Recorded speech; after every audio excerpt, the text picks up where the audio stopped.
thank you.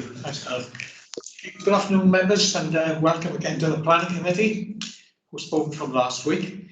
The first item on our agenda, any apologies for absence? I haven't. No, not received any. Item 2, any disclosures of personal or prejudicial interests? Any? Mary? Yeah, item 4, which is the 277 to 278 Oxford Street, which is the library. I was a cabinet member when we moved the library the previous time, and I don't feel that I would be able to be impartial. Did you want to declare personal? Personal and prejudicial, yeah. Okay, thank you. Just take note for clarity. Thank you very much. No others? No? Thank you. Item 3 then, any items for withdrawal or deferral? Not in this stage, Chair. Anyway, no. Okay then, so we move on to item 4, which is the determination of planning applications under the Town and Country Planning Act of 1990. And the first item, sorry. Oh, Councillor Black, beg your pardon.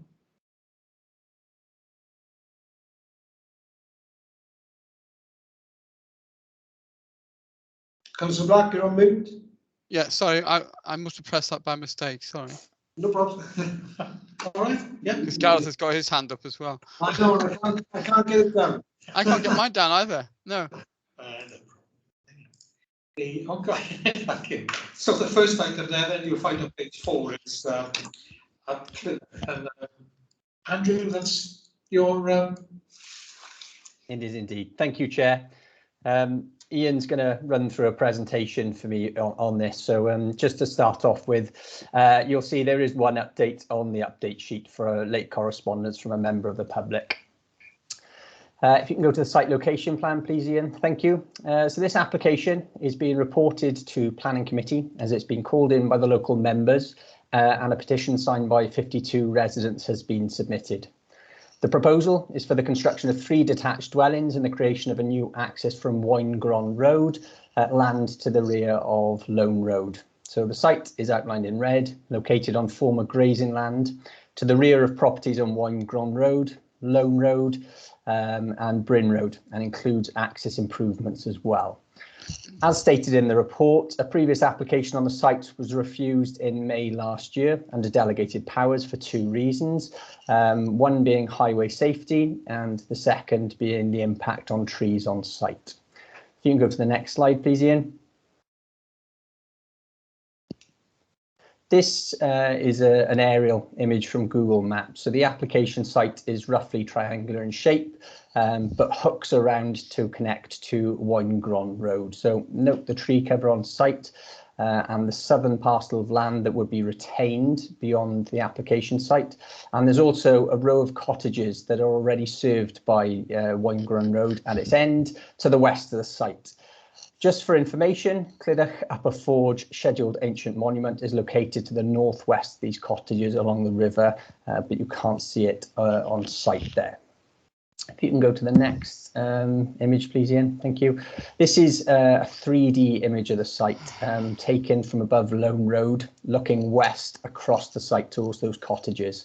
The site is the darker green field, tapering towards the western extent of the site, and it slopes gently towards the west from Lone Road, so away from us as we're looking at it. The site itself is not overly prominent from outside, although glimpse views would be possible from some locations in between houses. You can go to the next slide, please, Ian. These are some photos, again, taken from Google, but just to give you a bit of an impression on the surrounding area. So the top left is a view looking southwest along the top end of Winegron Road, which would provide vehicular and pedestrian access to the site. The top right, again, is looking back from the same viewpoint, essentially looking back in the opposite direction towards the junction with Lone Road.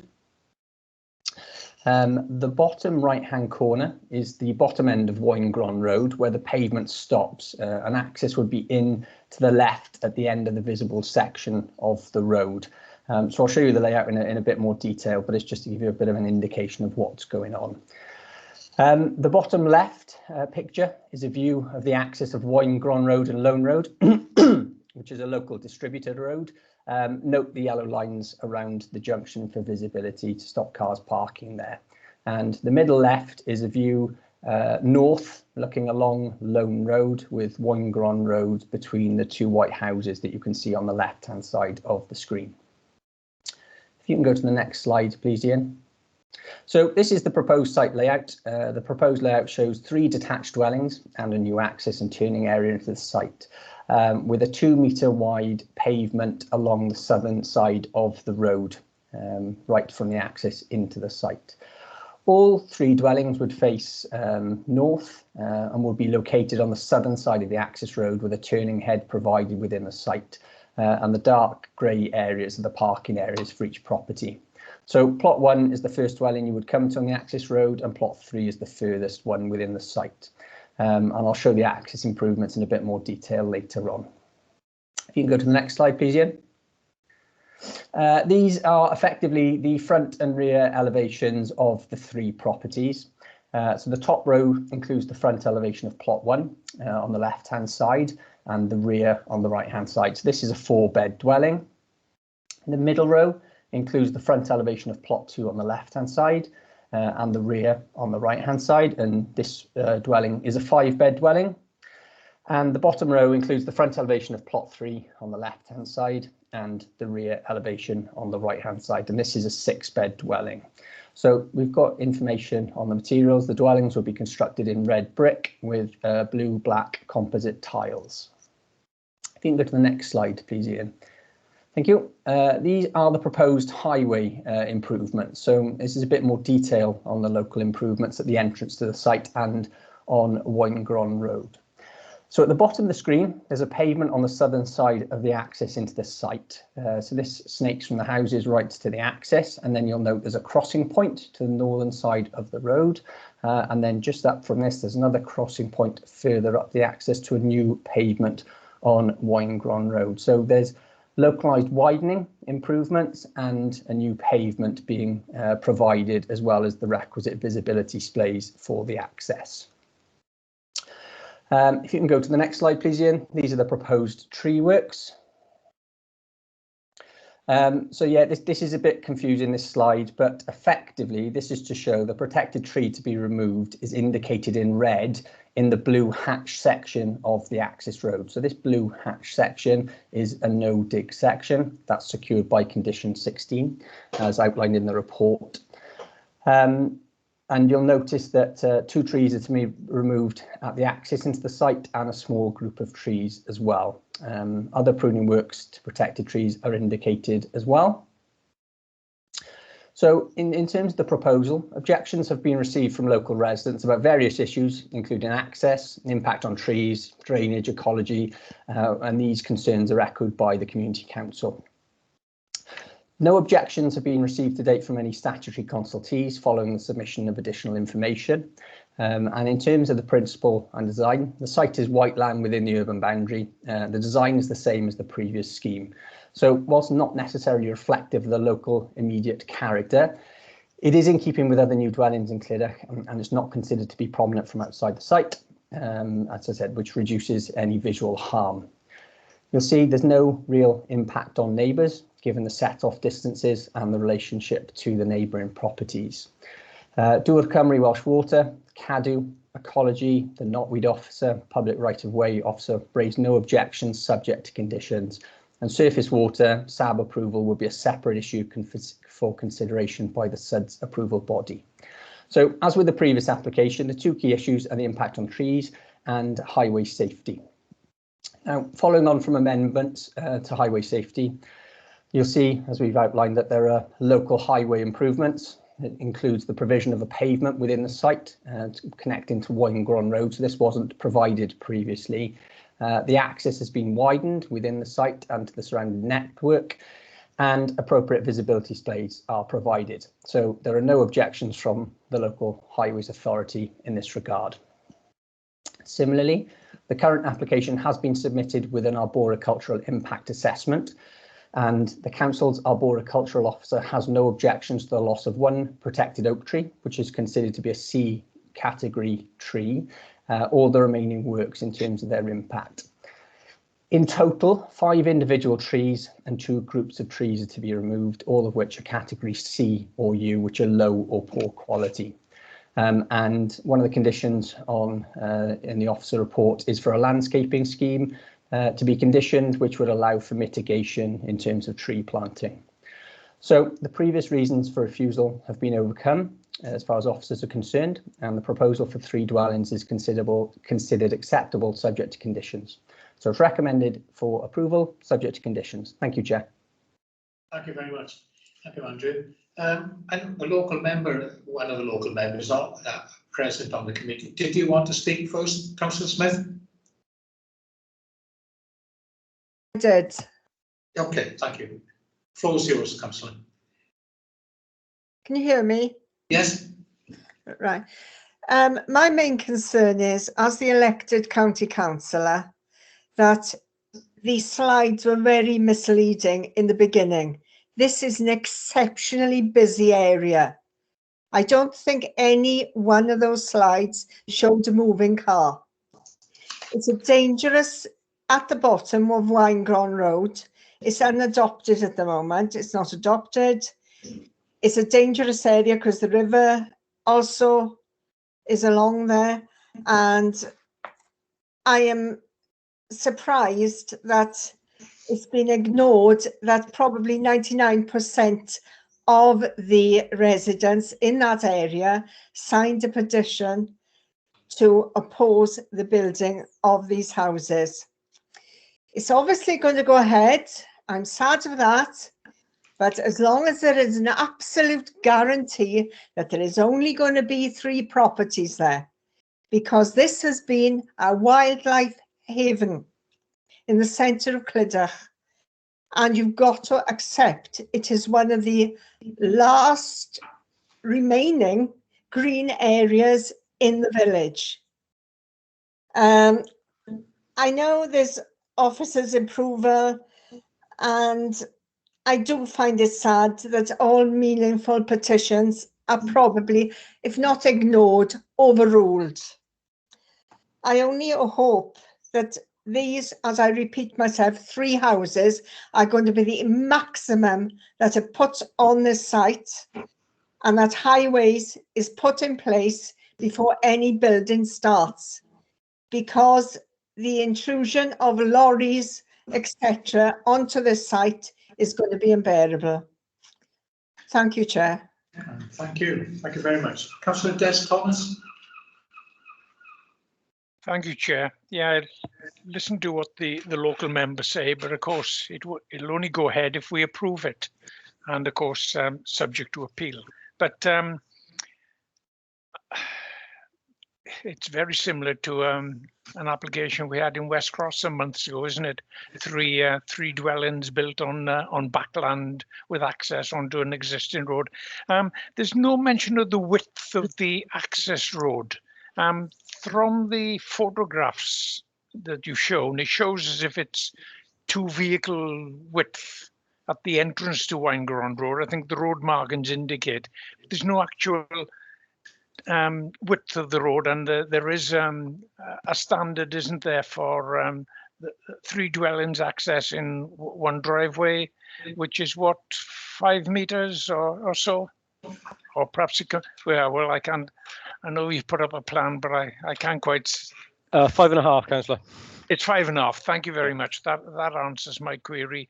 I mean, that's what we couldn't accommodate in West Cross, and that's what the main objection was, which was a planning consideration. Now, I've looked carefully at the objections to this, and there's not a lot of planning aspects there in their objections, are there? But yeah, an interesting one. I mean, all these little backlands are being looked at carefully, aren't they, by developers to build extra houses on. So thank you for that information, Chair. It's that's useful. Thank you. All right, thank you. Okay, Councillor Mary Jones. Thank you, Chair. I've got a few points actually. The first one is about the trees, and I know the officer said they're grade C or U, and they're not, they're not the best trees, but again, they are trees and they're living things. There's animals living or birds living in these trees. And the local member said about green space, and I wanted to know how much green space actually is left in Cladding. You probably won't be able to answer that, but it seems to me if there's that concern, then we are building and taking out quite an important part of the village of Cladding.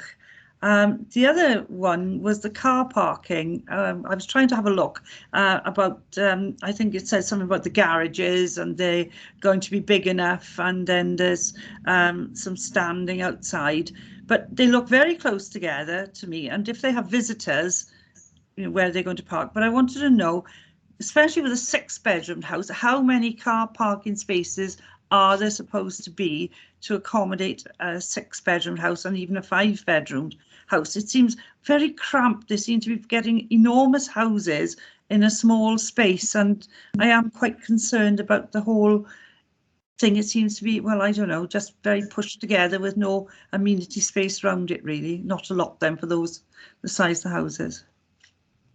Thank you. Councillor Will-Evans.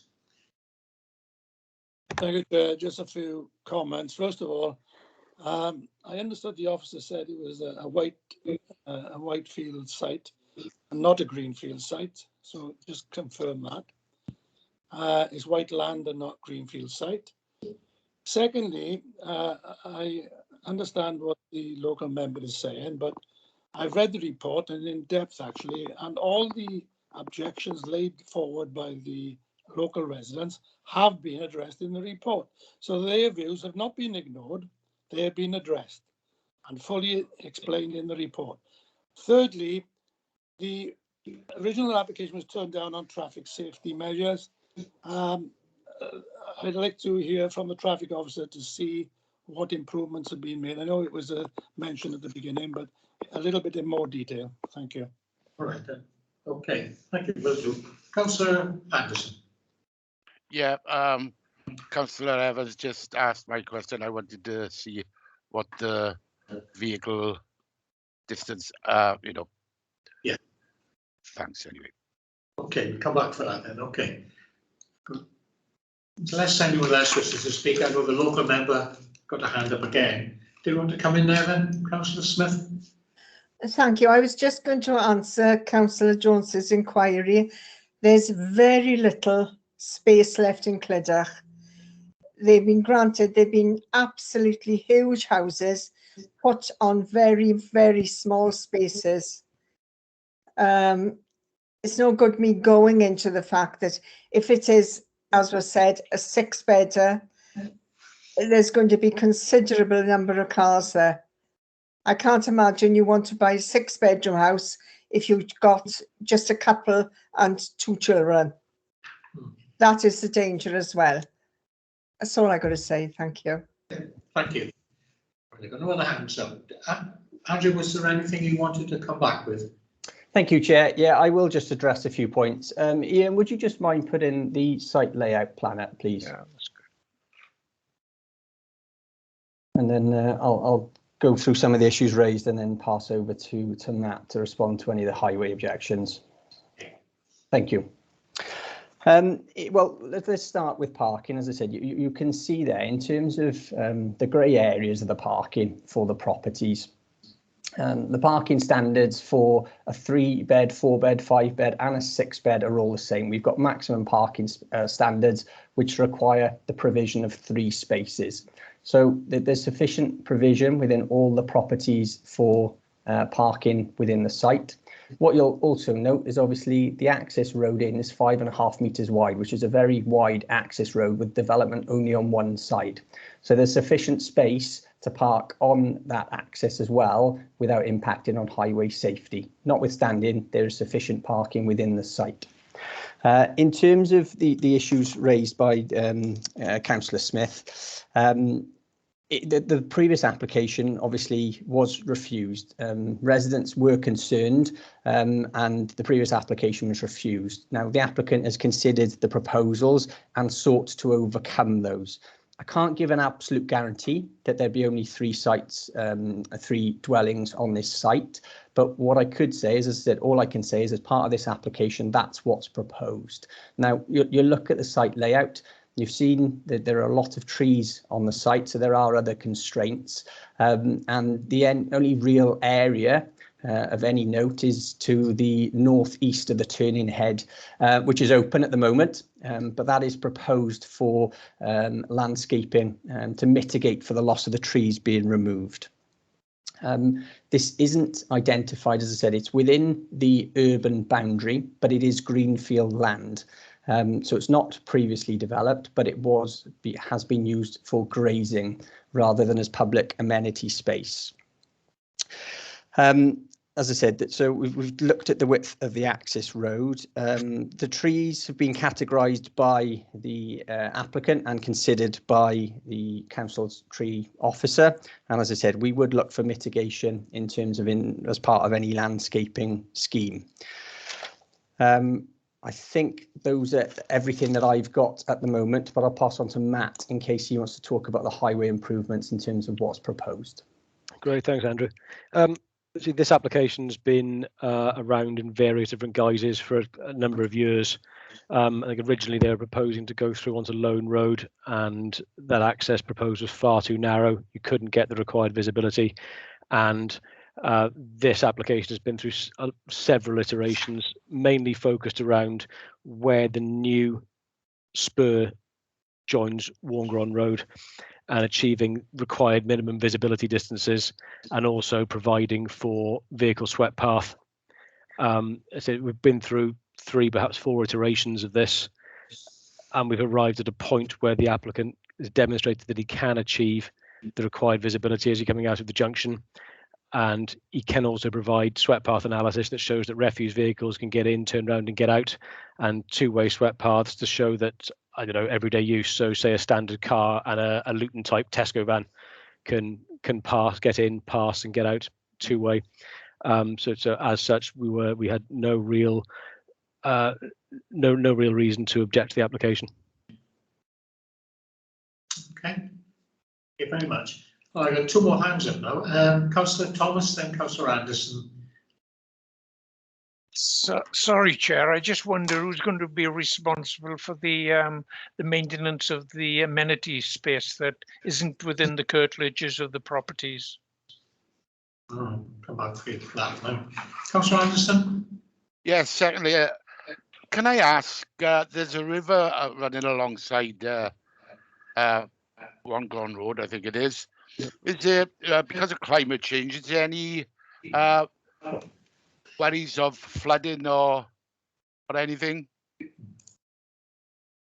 Get the answer to that now, then, Councillor. Oh, Councillor Smith, this is your 3rd time back. I mean, Yeah, the river rises very high. It's only a matter of 18 months ago a man drowned in there. It's not an easy area that if you get other excessive drainage, it's going to be extremely dangerous. okay, well, get any answers we can for this now. There's just a couple of points there, weren't there? Yeah, thank you, Chair. In terms of the open space, as with the space currently, it would be for the owner's responsibility to manage and maintain any open space. And as I said, the road, I suspect, would be a private road. So it would be, again, to their responsibility to manage and maintain that unless offered up for adoption. In terms of the river, the site isn't located within the flood area maps within. It's not within a C1 or C2 floodplain, so there's no issues as far as we are concerned in terms of flooding on the site. Thank you, Chair. Thank you very much. All right, thank you very much all. And we've heard on the speeches and explanations and reports. We can now move to a vote on the matter now, which you see the recommendation there is an approval. Gareth, do you want to? Yeah. Councillor Anderson. 4. Peter Black. 4. Phil Downing. 4. Will Evans. 4. Mary Jones, 4, Mike Lewis, 4, Richard Lewis, against, Paul Smith, Against? Des Thomas, 4, Linda Tyler Lloyd, Against. Mike White, 4, And 4. Thank you. 10, 4, 2 against. Oh, sorry, no, 3, yeah, nine and beg your three. pardon. Anyway, 9 and 3, Chair. that's carried anyway, thank you very much. So we move on to the next item now then, is, see on page 27, is the Forward Treetops Nursery application. It's yours, Ian. Thank you, Chair.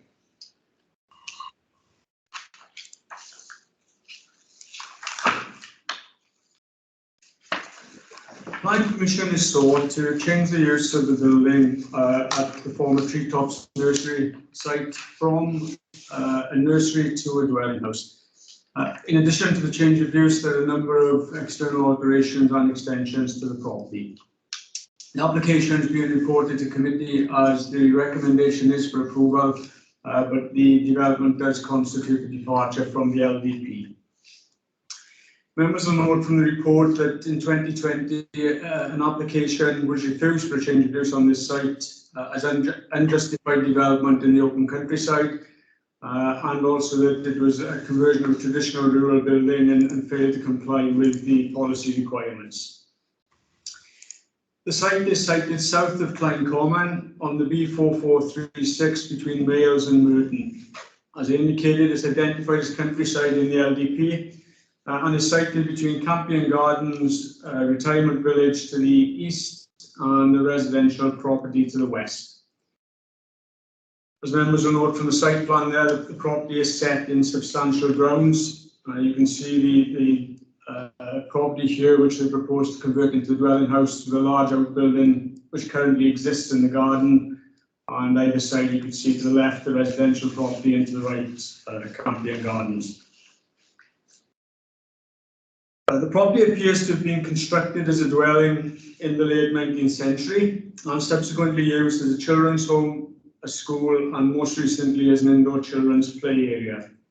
Both internally and externally, the property is showing signs of deterioration. So the main issues for members to consider today are the principle of development, the principle of the use in this location, and then the impact of the extensions and external alterations on visual amenity, together with residential amenity, highway safety and ecology concerns. In terms of principle, policy CV2 protects the countryside from inappropriate development, permits development that requires a countryside location, providing the integrity of the countryside is conserved and enhanced. Policy CV4 provides a framework for the consideration of proposals to convert existing traditional rural buildings. As I indicated earlier, when the previous application was refused, it was considered the proposal was contrary to policy CV4. However, further consideration of the definition of a traditional rural building has been undertaken, and is considered that this policy was incorrectly applied previously. The property is more akin to a dwelling rather than a traditional rural building, and as a result, your officers consider that policy CV4 shouldn't apply in this case. Policy CV2 sets out the considerations for development in the countryside. It's a criteria-based policy, and that policy sets out the types of development that would normally be considered acceptable in the countryside. You have issues such as rural enterprise dwellings, expansion of existing businesses, affordable housing, and so on. None of the categories specified in this policy apply to this development, and as I indicated, the proposal is therefore a departure from the LDP. So, committee is being asked to consider whether the use as a dwelling is an acceptable departure from the LDP.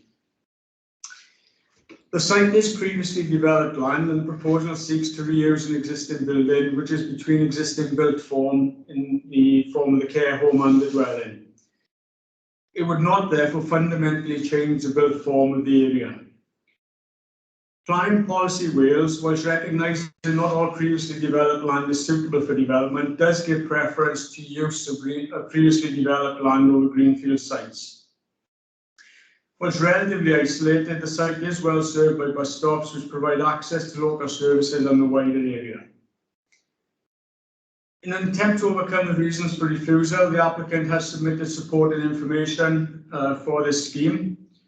I'll summarise the points that have been raised, which are also set out in the report. Firstly, the property has the appearance of a dwelling. It is deteriorating, and that deterioration has an adverse impact on the AONB.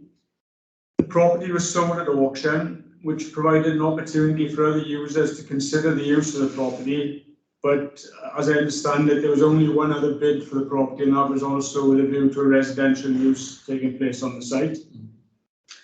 There are viability issues for the economic use or affordable housing on the site. There is a fallback position that the site is brownfield land and appropriate sustainable development could be acceptable in line with national and local planning policy. And finally, evidence was submitted that only a private market residential use is an option on this site. Having considered the relevant planning policies and the information submitted by the applicant, your officers are of the view that there are exceptional circumstances which would justify allowing use as a dwelling, even though it would constitute a technical departure to the LDP. In terms of visual amenity of the property, that's the existing plan, the front and rear elevations. The proposal involves extensions to the side and removal of a rear balcony area and the provision of a new rear fire escape replacing the existing one. So if you look at this plan, at the moment you'll notice to the left of the front elevation you've got two pitched roof side-on extensions which are quite open in relationship to the main building. And on the rear you can see here, if you can see the cursor, the rear balcony that exists at the moment and the existing fire escape. The proposal would involve this two-storey extension here, so removing the two that are existing, which would balance up the front elevation, a small single-storey extension to the right of the property, and the removal of the balcony at the rear and the provision of a new fire escape replacing the existing fire escape. It's considered that the alterations would improve the appearance of the building and would not detract from the AONB. In terms of residential amenity, there are no concerns raised. There's adequate separation distances and screening to adjacent property. The property was previously registered for use for 63 children, so there would also be reduced noise and disturbance to adjoining occupiers. In terms of ecology, the council ecologist considered the submitted ecological information and has raised no objection to the application subject to conditions. No highway objections have been raised to the proposal. Adequate parking can be provided within the site as is the case for the previous use, and indeed that the residential use would reduce the number of vehicles visiting the property. Members will note that there is one objection to the application. The objection is on the grounds of principle and sustainability, and those issues are addressed in the report. So on balance, whilst the proposal is a departure from the LDP, your officers consider there to be exceptional circumstances which would warrant on balance approval of the scheme. Thank you, Chair. Okay, thank you very much, Ian. Okay, any member wish to speak? Councillor Mike White. Yes, thank you, Chair. Seeing where the location is there any listing on that building or any sort of covenant? But also, as is pointed out, it's obviously on the gateway to Gower, and seeing the current condition that the building is, I think it would be more appropriate to have that developed, you know, for use, rather than it falling into further disrepair. Because, as we know, us as members, we often find out what happens with derelict buildings in the end, So I think it would be in the interest to have the building put into a residential, and I would certainly support that. But just those 2 points: is there any listing on the building or any covenant? Thank you, Chair. I'm back for that then. Okay, thank you, Councillor Anderson. Yeah, thank you, Chair. Looking at the two photographs, it looks really tired, and I agree with Councillor White. I feel that it's better to leave it go to the developer, the person that's going to develop it, and rather than it fall into disrepair and look a real bad eyesore to the area. Okay, thank you. Councillor Richard Lewis. Chairman, I want to ask a question about this. I believe on the property there is a clause which forbids overnight living accommodation. Now, even if we give it permission today, legally, no one can live there at night because there is a legal document on this to say it can't be used at night. Now, until that is clear, we need advice on that, because personally, when I knew it went up for sale, I saw the property. It looks, I've actually visited it when it was a school. I went there as Lord Mayor 10 years ago as a school, and it was a nice property. It functioned well as a school. But I think that it really, I can't see how it can be, unless the clause is got rid of, which is a legal problem, which is nothing we can do from what I'm on the understanding, that it doesn't matter what we say today, legally we can't remove the clause. Okay, thank you. Hopefully get an answer to that. Councillor Will Evans. You're mute there, Will. Yeah, no problem. My phone is ringing. So, can you hear me now? Yeah. Yeah, thanks. Okay. Just a quick one. I am mindful to support this application, but what is the position? Because it will be a deviation from the DPP. Sorry, the DLP. Would it have to be referred to the Welsh Government finally for clearance? Thanks. Right, Councillor Des Thomas. Thank you, Chair. We made a site visit here not so long ago.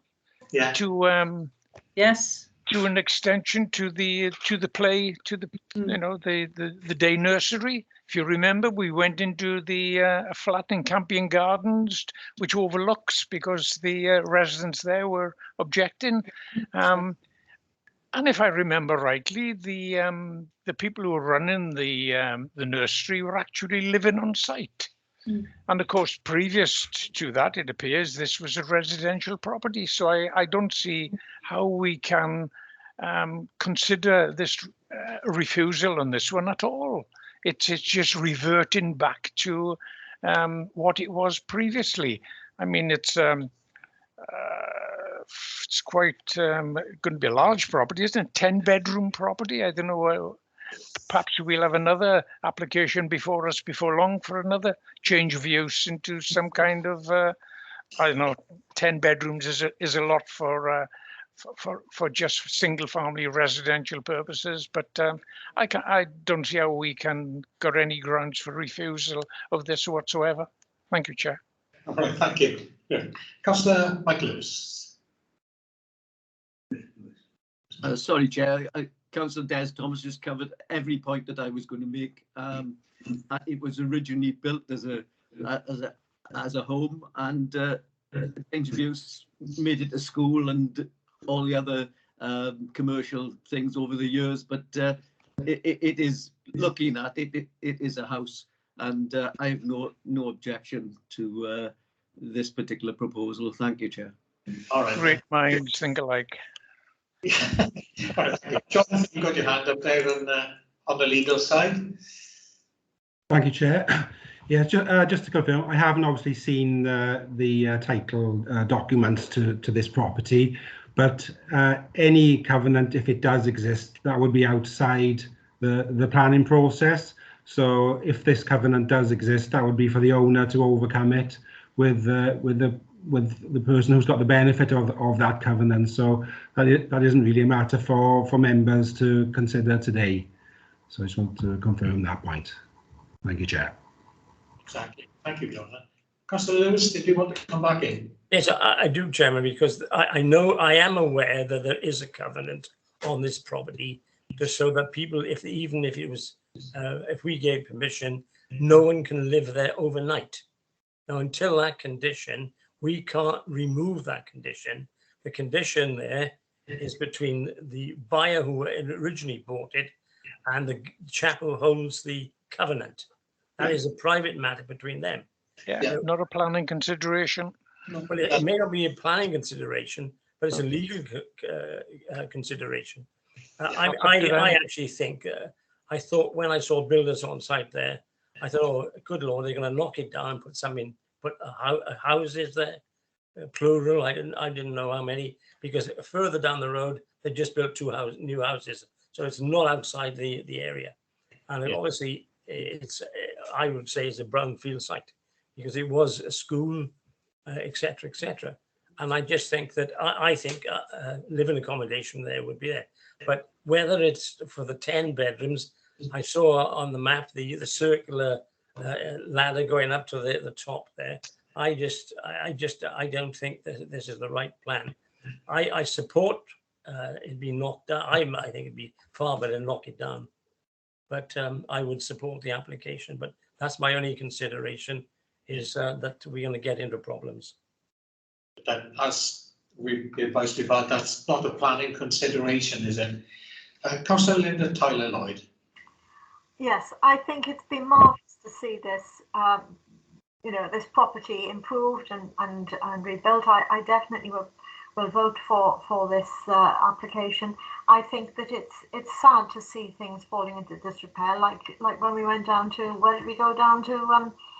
I can't remember now.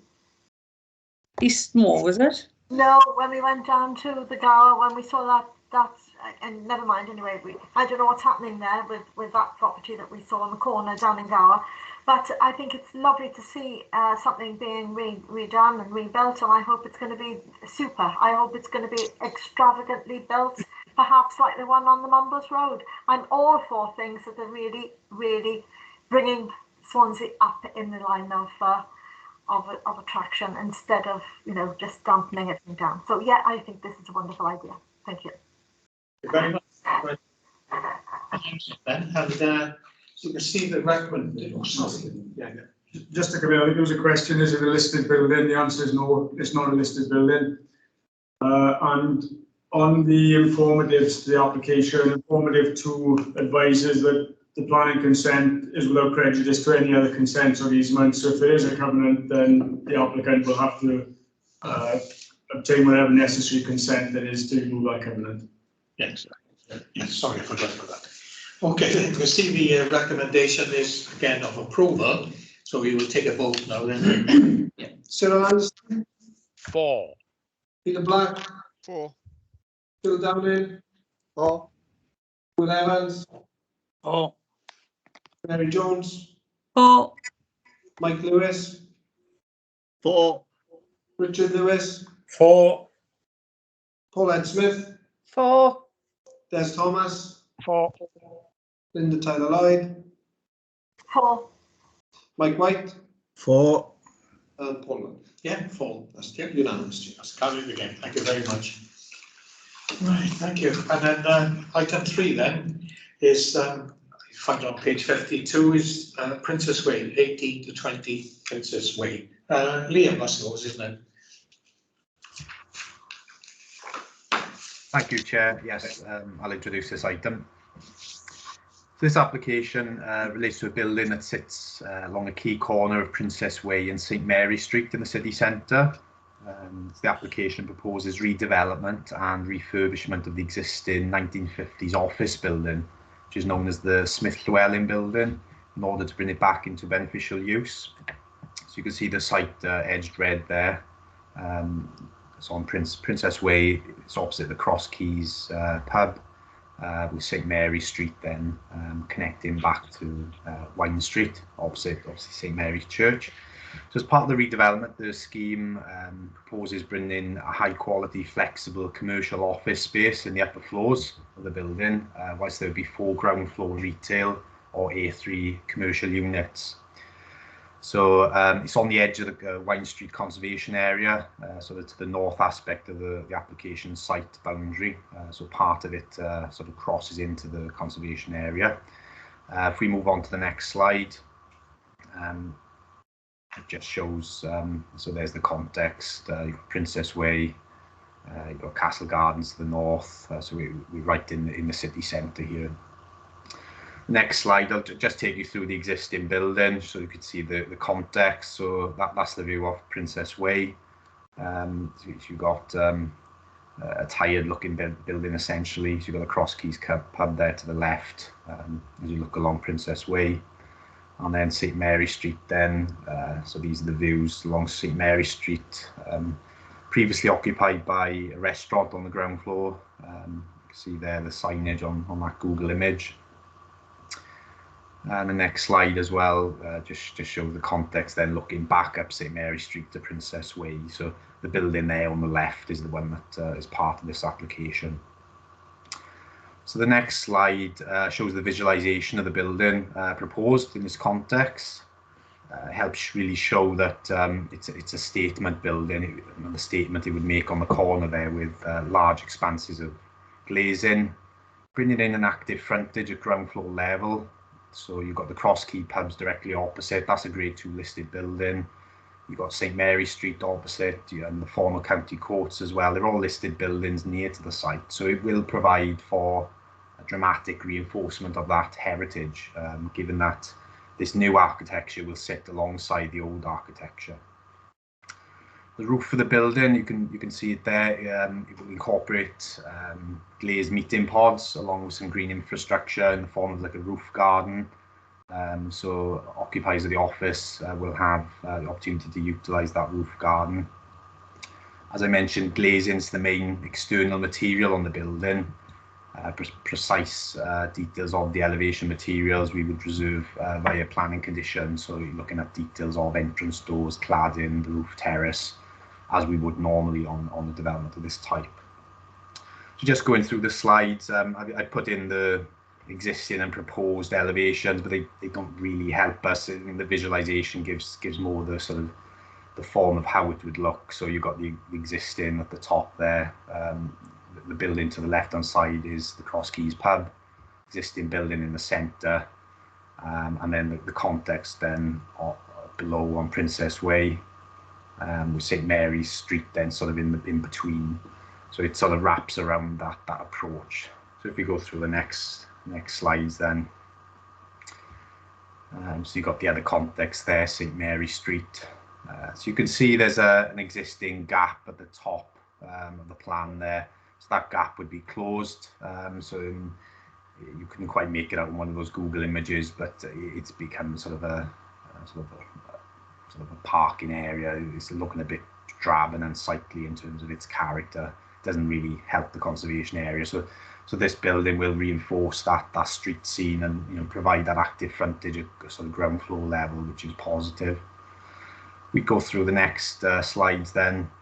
So there's a bit of colour on these elevations, just to show it in context. It sort of articulates the glazing that would be seen there on that building. And the next slide, please, Ian. So that's the same slide with a bit of colour on it. And again, so if we look then, that's the floor plans. So plan on the left is the ground floor. So you've got 4 retail units. You can see 3 of which access off St Mary Street, and then the retail unit off Princess Way, and then a reception area then to gain access to the commercial upper floors of the building. So the plan there showing the first floor on the right, sort of the layout of the commercial use, and then the plans on the next slide, please, Ian, gives us the plan on the left there. That's the second and third floor plans, which would be identical, and then the roof plan then showing these glazed meeting room pods. So you can see the blue areas, they're the pods, and then the green aspect then. So it's sort of adding a sort of garden planted area on top of the roof. So I mean, you've got that corner pod, you'll see it in the visualization. It sort of adds a bit of strength to the corner of the building. as you'll see. So that's the context. In terms of the key issues, obviously, principle of development, we start first with the uses proposed, retail and offices. The development plan sets out the centre's first approach for office uses. Swansea central area retail centre is the sequentially preferable location for new A1 and A3 uses in the county, as set out in the retail and leisure hierarchy in LDP policy RC2. And the central area is the preferred location for new significant office development, as identified in policy RC12. The placemaking agenda for the city centre, set out in the SCARF document, it seeks to expand positive mixed-use regeneration, including high-quality office spaces and active street frontages. And then this is supported by current post-COVID work looking at further repurposing the city centre, enhancing business opportunities in the city centre, policy PS4. So the current vacant site, it doesn't contribute to the activity or vitality of the city centre. So we feel its redevelopment essentially will help bring back some vitality into the city centre. In terms of design, obviously it will introduce a large extent of glazing. It'll be a clear feature in the street scene. Very modern in its approach, but considered to be a vast improvement. I mean, you will have seen the existing building there on the slides. It's looking dated, in need of some vitality, and this scheme will add that vitality and add a bit of green infrastructure as well through planted beds on the roof. So a green space factor analysis has been undertaken in accordance with our strategy, regenerating our city for well-being and wildlife. Proposed roof terrace, as I say, planted beds, roof system. It comes up with a green space factor tool score of 0.35. So that would comply with the minimum green space factor score of 0.3 for commercial developments. I've mentioned heritage. There will be visual impact on the setting of the old Cross Keys and St Mary Street, which is part of the Wine Street Conservation Area. But it's concluded that the proposed new building is more sympathetic to the historic buildings near that commercial centre than the existing building currently sitting on the site. So proposals are considered to enhance the set in the conservation area, reinstating a traditional 4-storey scale, infilling that gap I mentioned on St Mary Street, and just putting forward a high quality development using a colour palette that's sensitive to the area. In terms of parking, the site is within the city centre core, where there's a relaxation in terms of the need to provide car parking provision. And additionally, the SCARF document seeks to provide sustainable transport, reduce the dependency on cars in the city centre. So although there will be no car parking, there will be a cycle store internally within the development with parking provision for up to 25 bicycles. With regard to servicing, it's envisaged that the proposed development will be serviced from Princess Way, utilising the existing loading bay provided, or via Salubrious Place, which is located to the rear of the site. So the Highway Authority concluded the development's not expected to have any unacceptable impact on highway safety, given the low levels of additional trips generated compared to the fallback position of the current building. So we have to have regard to the current uses it could be put to. So in terms of other issues, these are set out in your report. We've looked at matters including ecology, amenity, drainage, and then there's a full schedule of conditions seeking further details as we would normally for this type of development. So in summary, there's a clear principle of development is clearly satisfies our planning policy framework with the centre's first approach. Creation of some grade A office accommodation in the upper floors would be welcomed, and the scheme will go some way in helping regenerate the city centre, both through physical appearance and placemaking approach. So the urban sort of greenery on the roof, that will help with the green infrastructure strategy as well. So officers are in support of the application and have recommended approval subject to conditions in your report. Thank you, Chair. Thank you very much. Member wish to speak?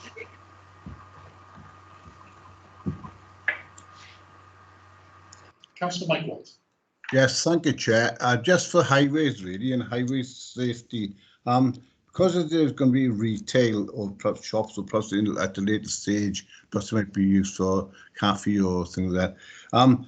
Are the highways considered perhaps putting tactile paving along this section because to help support the visually impaired. Because once business is open, like we see on Oxford Street, I know it says about street furniture, but like we see on Oxford Street and Union Street, signage does go out there, and especially with cafes and that, they get tables and chairs go out there. And I know for a fact that we have had issues along these two streets previously where, these items have been actually put over the tactile, which is obscuring the pavement and this pavement for people that are disabled and visually impaired. It was just a thought, Chair, if this could be looked at, or if there was a possibility that this could be done, especially that it's right in the back, smack bang in the middle of the city centre. Yeah. Okay. Thank you. Just Thomas. Thank you, Chair. Yeah, interesting application, isn't it? I've read carefully the section in the report on the placemaking and planning appraisal and the heritage section. It's a contemporary design building surrounded by listed buildings. We got the church, you got the old court buildings, you've got the cross keys. It is surprising to see a contemporary building in this situation, but I suppose we must move ahead, mustn't we? It's got a nice design to it. I mean, the roof looks good. So I don't know. Perhaps it's my age. I remember this building when a lady by the name of Kathy Matthews used to run it as decorating paints and wallpapers and so on many years ago. But yeah, life moves on, doesn't it? And yeah, I'll probably support it. Thank you, Chair. You've answered the question for me. I was trying to rattle my mind. That's right, yes. Councillor Anderson. Yeah, thanks, Chair. Thank you, Liam, for the presentation. Brilliant. Yes, another building looking very tired on Princess Way. Really looking forward to seeing this building be improved. Just to the one side of it, we will be having a new causeway coming up from our digital arena. So I should imagine building this new place now would definitely enhance coming from the digital arena, going up Princess Way. Yeah, I see. No other speakers? No, sure. Just a few points, and then Liam, about the tactile paving, etc. Oh, and Matthew, sorry, you wanted to come in. Matthew? Sorry. Just on the tactile paving issue that Councillor White mentioned, obviously the scheme that went up Princess Way a few years ago does have sort of wayfinding features built into it, the orientation of the paving, tactile paving at crossings, to assist those with the visual impairment in orienting themselves correctly on the pavement. Any cafe who wanted to put tables and chairs onto the adopted highway, they would require a license from highways to do that, and they have to agree the exact position of tables and chairs, where they're going to go, and to make sure that they don't obstruct anybody, whether able-bodied or visually impaired or in a wheelchair or anything else. So that remains entirely under our control. Yeah, true. Thank you very much. Is there anything you wanted to respond with, Liam? The main one was the tactile paving, wasn't it? Yes, I haven't really got anything to add. I don't think there was any further questions as such, was there? I agree with the comments from the members. It will help regenerate the city centre, and I think that's what's needed. Thank you, Chair. Core site there, isn't it, for redevelopment? Okay, well, I've got no other hands up wishing to speak, so we will go to the vote, which is one of approval again, is recommended on page 82. Yeah, Cyril Anderson? Yeah, 4. Peter Black? 4. Bill Downing? 4. Will Evans? 4. Mary Jones? 4. Mike Lewis? 4. Richard Lewis? 4. Paulette Smith? 4. Des Thomas? 4. Linda Tyler Lloyd? No, not present. Mike White. 4. And Paula. Yeah, I'm 4. It's 11. Yeah, synonymous again. Yeah. Linda have to go, didn't she? Okay, thank you very much. And then the final item, you see that item 4 on page 87 is 277, 278 Oxford Street. I have to leave, sorry, Chair. Sorry, we give you a minute, yeah. I won't come back, so I'm just saying I'm leaving. Okay. Thank you very much. Thank you. Okay, thank you, Chair. This application proposes the redevelopment and refurbishment of the existing building, the former British Home Stores building in the city centre, into a community hub to provide library, archives, cafe, community services, staff offices and flexible co-working space, along with external alterations to the building, incorporating a glazed rain screen curtain walling, green infrastructure and rooftop photovoltaics. In terms of location, the red line there shows the existing building location.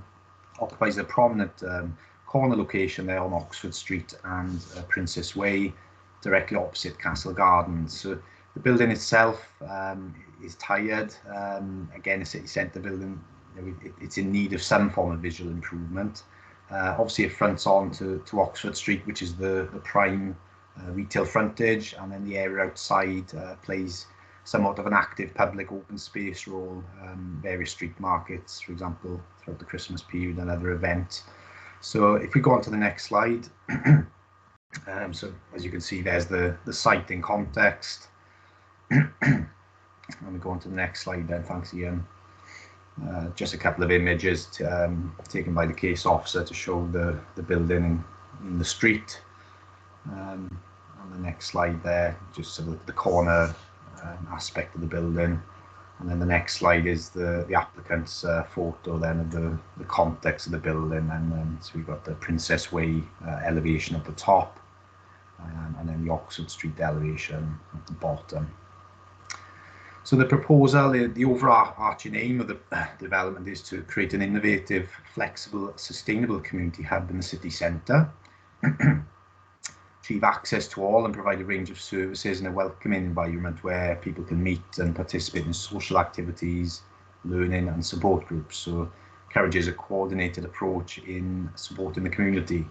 So upon completion, the community hub would be home to the central library and house a varied public front-facing services, including family history centre, local studies area, archive storage, research room, and similar sort of co-working spaces, for example, and community event spaces.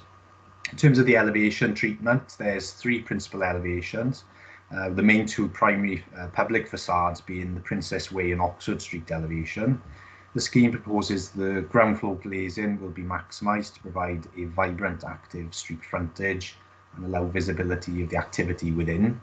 Additionally, large openings to the upper floors have been proposed to show activity and give an early signal at the public welcome to occupy upper floors of the community hub.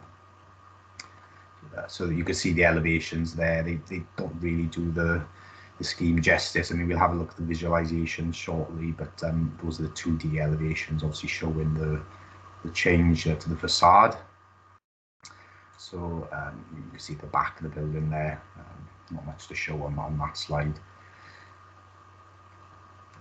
That is the ground floor area, so I'll come on to that shortly. But in terms of the design, it effectively proposes a lightweight, translucent polycarbonate overclad into the building, which can be backlit at night time and during the darker winter months. And then on the roof of the building, there would be a roof terrace area with some planters and vegetated wall. So in terms of the floor plan, you can't make out the names of the areas within that, the ground floor of the building, but essentially it's open plan. There you go. Ian zoomed in a bit. So you've got a ground floor library, you've got cafe areas, room for service providers and a front desk. The first floor then is very similar to the ground floor, so you've got those sort of open spaces, and the first floor provides space for the library as well and service providers, and then a space within the building for staff offices and flexible working. So that actual image is showing the second floor. I think the first floor image isn't on the screen, but the second floor there has a large archive area, so effectively all documents would be stored in the second floor. So if we go on to the next slide, please, Ian. This shows a cross section of the cladding system. I just thought it'd be useful just to understand it really in terms of how it works on the building.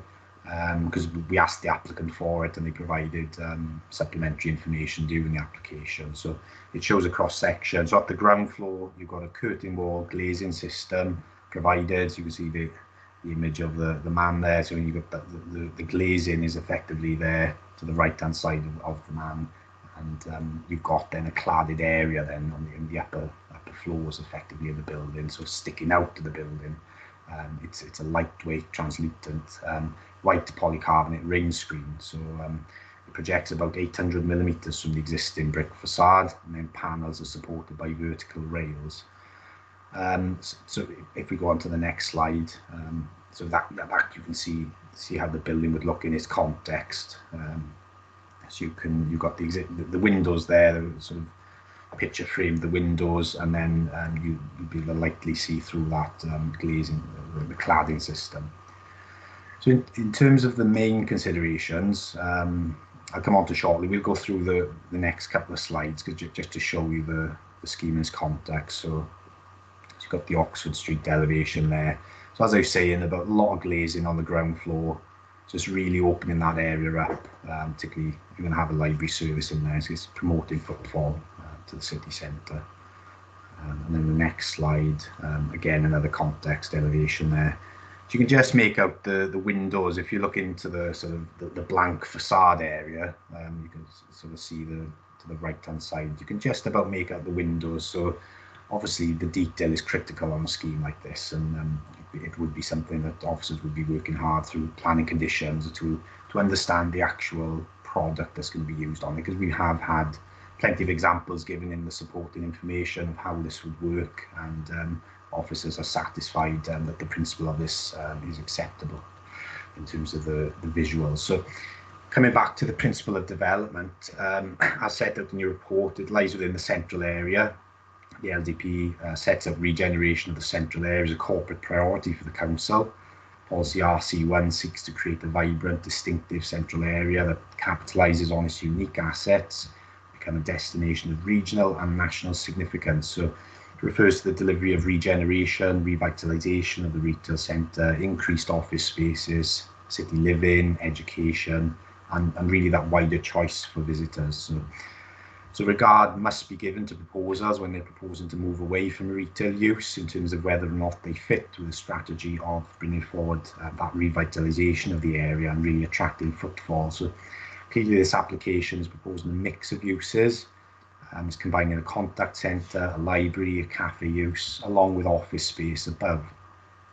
So the relevant policy consideration is RC9 of your LDP, which deals with proposals for ground floor non-retail uses. There's a series of criteria within the policy which needs to be demonstrated in order for a scheme to be acceptable. But the key consideration there in that policy, which covers that the scheme must not result in an unacceptable loss and dilution of the retail frontage, or have a significant adverse impact upon the vitality, viability or attractiveness of the centre. Overall, officers are satisfied the community hub itself will be a generator of increased footfall, which will help the city centre and wider retail units. This will bring significant benefit to the area. The only element of the policy that the scheme has not fully addressed, which is recognised as being the reason the item is on your agenda today, is the criteria which specifies that marketing of the unit shall be undertaken over a minimum of 12 months to establish a retail occupier. Whilst this has not been undertaken, so I mean, effectively that part of the policy is there to try to attract retail back into the city centre and encourage retail not to be lost within the city centre effectively. So where it hasn't been undertaken, we need to give regard to the fact that there's wider severe economic impacts here at play, particularly through the COVID-19 pandemic in what is already a volatile retail sector. So there's already a loss of retailers in the centre, meaning there are other existing retail spaces available. Future Wales National Plan, Policy 6 in that national plan promotes a centres first approach. It states that new significant commercial, retail, leisure and most notably public service facilities should be located within city centres. So there's a clear thrust of national policy there that's saying we should have public service facilities in the city centre. So in summary, with regard to the in-principle acceptability of the proposals, officers feel the change of use from retail A1 to a high-quality city centre community hub, incorporating use classes A2, B1, D1 and A3, with that primary public-facing uses of ground floor ground floor level is considered acceptable. It wouldn't give loss to an acceptable dilution of retail frontage or have any significant adverse impact on vitality, viability or attractiveness, and if anything it would in real terms attract people into the city centre, which is encouraging. In terms of design, now clearly it's a modern approach taken to the elevation treatment of the building, and the success of this, as I mentioned, will largely be down to the detail that would be secured by officers through samples to ensure the building does result in this high quality development. So visually, the existing building is in need of renovation, and the proposal will go some way in uplifting it and facilitating this new use as that community hub.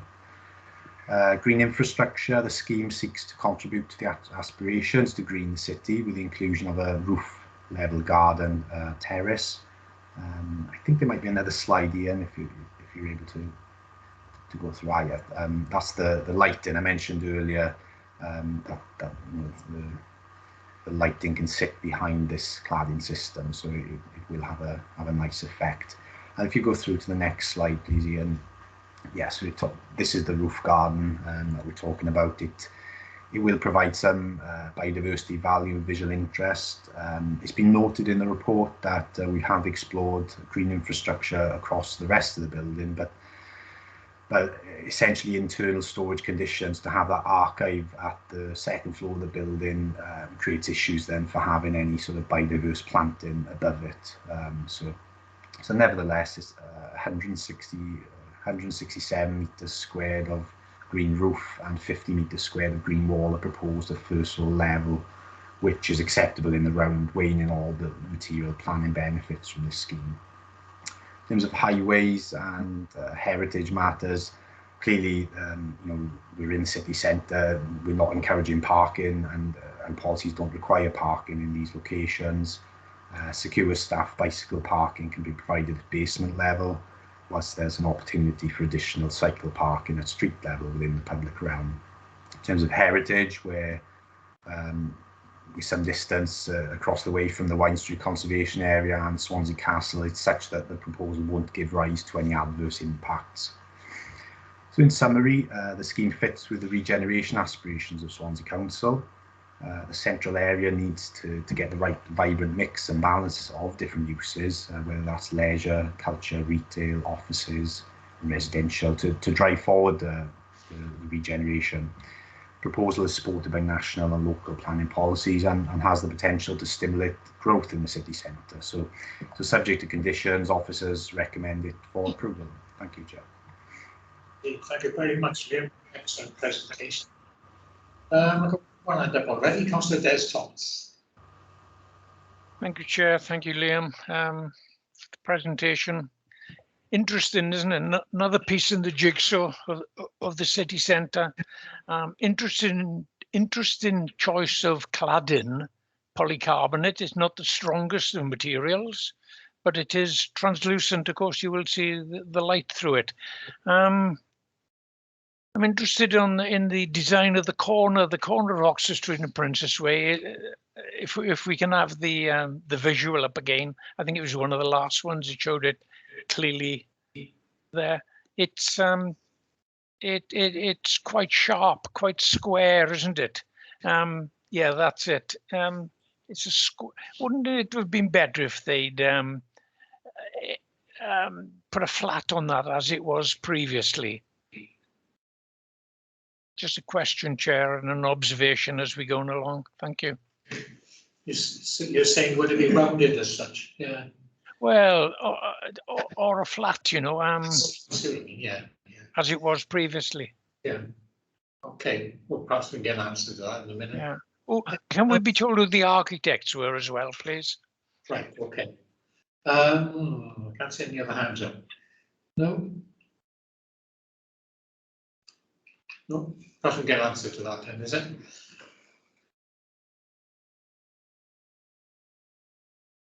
Oh, yes, wants to speak. Did you want to come back on that one point there, or 2 points, Liam? Yeah, sorry. I mean, in terms of the first point, I mean, the design is what's put before us. I'm not sure if obviously the architects will have explored different options, but this is the one that's come forward. I'm just trying to find who the original architects were on this scheme to help you out there with the other question. But if you bear with me 1 second, I'll have to look through the file.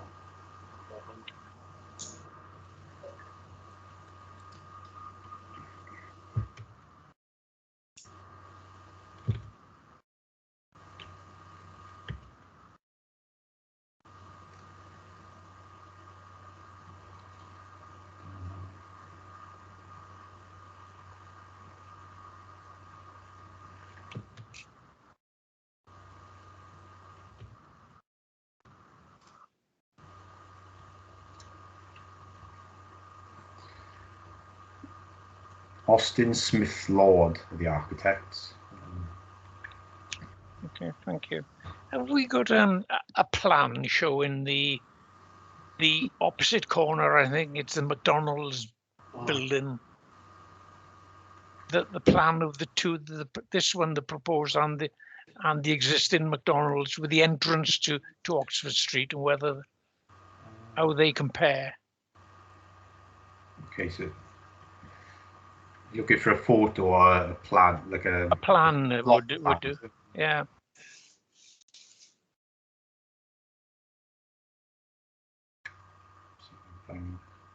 Ian's putting the slides back up, so we'll see if we've got a plan there.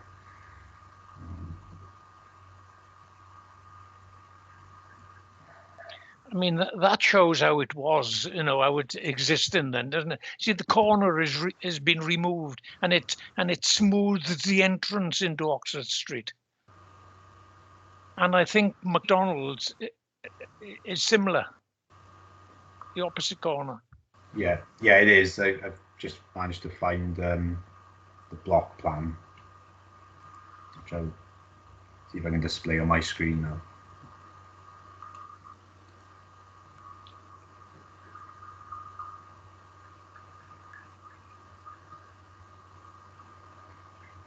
Yeah, so this is the element you're referring to here, is it, Councillor?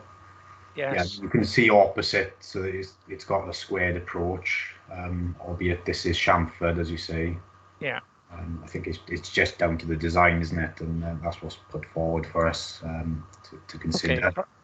Perhaps it's just a personal preference of mine. I thought it would have looked better if they kept the chamfer, and it makes the entrance into Oxford Street appear to be perhaps wider than it is and more of a flow. But as you say, it is what it is, and that's what's before us, I suppose. All hands up to speak. No? Yeah. Fine. Next, the recommendation is for approval again on page 10. So, yeah. Professor Anderson. 4. Peter Black. 4. Phil Downing. 4. Will Evans. 4. Joe's left. Mike Lewis. 4. Richard Lewis. Gone. Paulette Smith. 4. Des Thomas. 4. Mike White. Sorry, Chair, 4. Thank you. And Paul. Thank you. F4, yeah. 9. Yeah. Yep. Yeah, thank you very much. And that's our agenda for today concluded. And we'll be back in 2 weeks' time. So thank you all very much. Thank you, Mr. Chair. Bye, everyone. Bye, everyone.